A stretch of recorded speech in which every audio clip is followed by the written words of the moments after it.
প্রশ্ন আছে, ছোট্ট প্রশ্ন, সেটা হলো মা সন্তান তার তো রিলেশনটা প্রতিদিন একই সেমই, বিশেষ করে আপনার মাদার্স ডেতে কি মনে হয় বিং আ মাদার দুজন সন্তানের? একটা সেলিব্রেশন, মাকে নিয়ে ভাবনা, মাকে ওরিয়েন্ট করে এই দিনটাকে, প্রত্যেকটা দিনেরই একটা মাহাত্ম্য আছে সেটাই। কারণ মা তো রোজই মা, কিন্তু সেই দিন হয়তো স্পেশাল মা, একটু মাকে একটু প্যাম্পার করা, মার সঙ্গে বেশি সময় কাটানো, দ্যাটস দ্য অনলি থিং।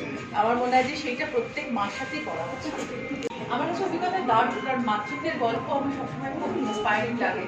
কারণ মাদের যেটাই বলছিলাম যে মারা সাইলেন্ট ওয়ারিয়ার্স, মারা হচ্ছে মানে চুপ করে থেকে তাদের জীবনের সবচেয়ে বড় যুদ্ধটা করে যায়, এবং ফ্যামিলির একটা, আমার মা বলেন যে মারা হচ্ছে পরিবারের মূলাধার, তো মানে মূল জায়গাটাই হচ্ছে মা।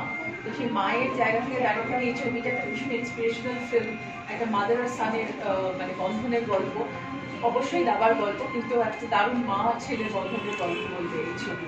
এবং আমি চাইবো যে প্রত্যেকে এই ছবি দেখে অ্যাটলিস্ট তাদের কিছু না কিছু মর্ম নিয়ে যাবে, টেক আওয়ে থাকবে এই ছবিটার মধ্যে, যে ভ্যালিউজ, ছোটবেলা থেকে বড় হয়ে ওঠার যে মা আর ছেলের বন্ধন, এগুলো তো অনেক সময় হারিয়ে যাচ্ছে আমাদের জীবন থেকে। তো এই ছবি আবার নতুন করে মনে করিয়ে দেবে এই জায়গাটা।